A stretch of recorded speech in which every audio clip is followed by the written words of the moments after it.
Hello guys, welcome to my YouTube channel. My name is Harjeet Kaur. हम कर रहे थे लूसेंट जी के और उसमें हमारा एंशिएंट हिस्ट्री चल रहा है और आज हम शुरू करेंगे ओरिजिन ऑफ मौर्यस से। मौर्यस ऑलरेडी हमारा टॉपिक स्टार्ट हो चुका है, तो आज हम देखेंगे कि मौर्यस का ओरिजिन कैसे हुआ था।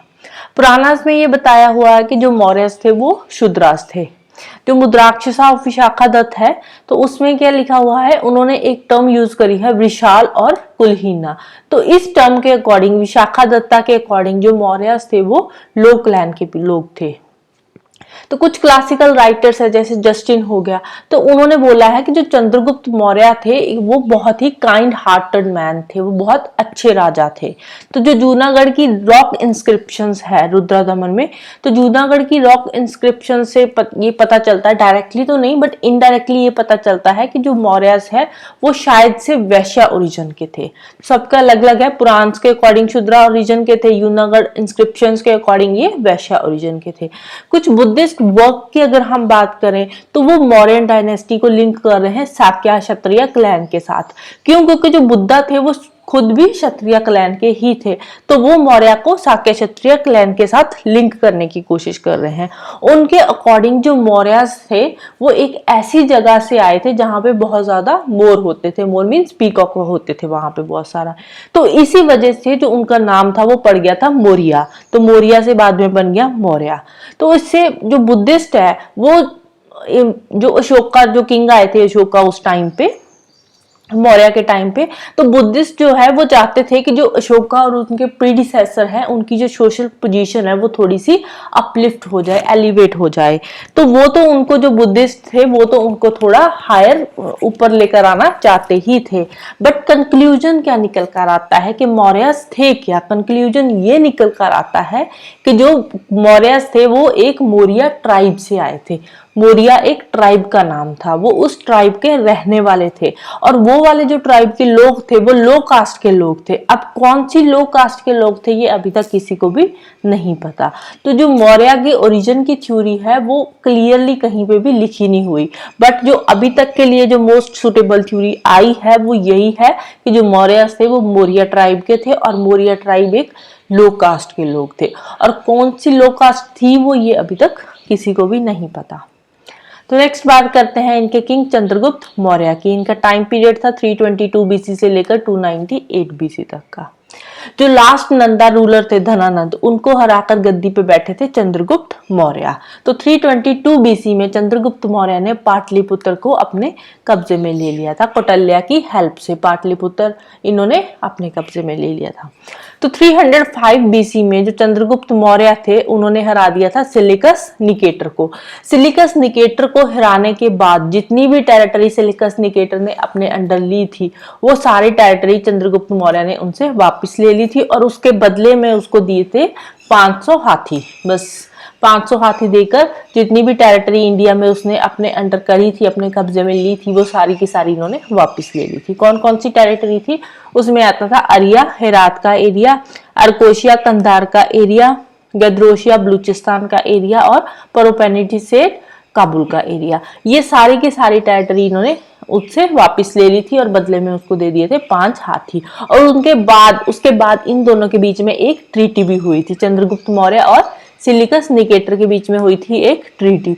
उस ट्रीटी के अकॉर्डिंग जो हिंदू कुश माउंटेन का, जो हिंदू कुश माउंटेन है ना, तो वो इन्होंने बाउंड्री बना ली थी दोनों स्टेट के बीच में। उसके एक साइड का एरिया हो गया था चंद्रगुप्त मौर्य का, दूसरा हो गया था सिलिकस निकेटर का, और उनकी बाउंड्री बनाई थी इन्होंने हिंदू कुश की। तो चंद्रगुप्त मौर्य की कोर्ट में एक ग्रीक एम्बेसडर भी आया था जिसका नाम था मेगास्थीन, और ये ग्रीक एम्बेसडर को भेजा किसने था? सेलिकस निकेटर में। ये इंपॉर्टेंट हो जाता है एग्जाम पॉइंट ऑफ व्यू से कि मेगास्थीन कौन से राजा के टाइम पे इंडिया में आया था? चंद्रगुप्त मौर्य के टाइम पे आया था। कैसे भी घुमा के इसको पूछ सकते हैं। जो चंद्रगुप्त मौर्य थे बाद में ये बन गए थे जैन, और जैन बनने के बाद ये चले गए चंद्रागिरी हिल्स में। हमने जब जैनिज्म पढ़ा था वहां पे भी हमने पढ़ा था चंद्रगुप्त मौर्य भद्रबाहु के साथ साउथ में चले गए थे श्रवण बेलगोला में, जो कि कर्नाटका में पड़ता है।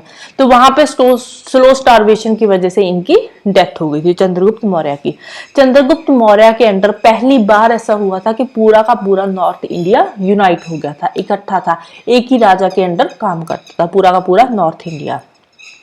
और उस टाइम पे ट्रेड भी होना शुरू हो गया था, एग्रीकल्चर को भी इन्होंने रेगुलेट कर दिया था, वेट्स एंड मेजर्स को स्टैंडर्डाइज कर दिया था, एक प्रॉपर यूनिट्स बना दिए गए थे वेट्स और मेजर्स के, और मनी भी उस टाइम पे यूज होनी लग गई थी, पैसा भी आ गया था। और इसके अलावा टैक्सेशन का काम, सैनिटेशन का काम, फिर माइन रिलीफ का काम, ये सारे काम किसके अंडर आ गए थे? स्टेट के अंडर आ गए थे। टैक्स कौन इकट्ठा करता था? स्टेट। स्टेट लगाती थी, स्टेट ही इकट्ठा करती थी। और स्टेट में जो साफ सफाई का काम था वो कौन करता था? वो भी स्टेट ही करती थी। और जो फिर माइन रिलीफ वाला था, अगर कोई भी नेचुरल डिजास्टर आता है, कोई सूखा पड़ता है, भूखमरी होती है, तो उसको कौन देखता था? उसको देखती थी स्टेट। फिर नेक्स्ट किंग आते हैं बिंदुसारा। बिंदुसारा का टाइम पीरियड था 298 बीसी से लेकर 273 बीसी तक का। चंद्रगुप्त मौर्य के बाद आया था उनका बेटा बिंदुसारा। बिंदुसारा को ग्रीक्स बोलते थे अमित्रोकेट्स। अमित्रोकेट्स एक संस्कृत वर्ड है, अमित्रघाटा। अमित्रघाटा से ये बना था अमित्रोकेट्स। अमित्रघाटा का मतलब होता है स्लेयर ऑफ फोर्स। मतलब कि जो बिंदुसारा थे वो दुश्मनों को भगा भगा के मारते थे। तो उन्होंने अपना जो कब्जा था, जो बिंदुसारा का जो अपना किंगडम था, वो कहां तक गया था? वो डेक्कन में मैसूर तक उनका किंगडम वहां तक फैला हुआ था। तो बिंदुसारा ने एक बार सीरिया के king Antiochus one, no doubt Syria के किंग जो एंटियोकस वन थे उनके साथ बिंदुसारा के काफी अच्छे रिलेशंस थे, ऐसी बात नहीं है, बट एक यहाँ पे छोटी सी स्टोरी दे रखी है कि एक बार बिंदुसारा ने जो एंटियोकस वन थे सीरिया के राजा, उनको बोला था कि कुछ स्वीट वाइन्स भेजने के लिए, ड्राइड फिग्स एंड सॉफिस्ट भेजने के लिए उनको बोला था। तो एंटियोकस वन ने क्या किया था, उन्होंने जो सीरिया के किंग थे उन्होंने इनको वाइन तो भेज दी, साथ में फिग्स भी भेज दिए, बट पोलाइटली उन्होंने इनको ये भी बोला कि जो ग्रीक फिलोसफर है वो बिकते नहीं है, वो बिकाऊ नहीं है। तो उसके बाद फिर मतलब बोला जाता है कि इन दोनों के जो रिलेशन थे काफी अच्छे हो गए थे। बिंदुसारा ने भी उनसे माफी वगैरह मांगी, जो भी हुआ इनके। तो बाद में जो सीरिया के किंग थे इनके साथ भी बिंदुसारा के रिलेशंस काफी अच्छे रहे थे। तो बिंदुसारा के अजीविका के साथ भी रिलेशंस अच्छे थे, उनके साथ काफी अच्छी बनती थी इनकी। Right, so this is all about today. Next हम करेंगे अशोका एंड लेटर मौर्यास के बारे में। तो जाने से पहले वीडियो को लाइक कर देना, शेयर कर देना और चैनल को सब्सक्राइब कर लेना। Thank you, bye bye and have a nice day.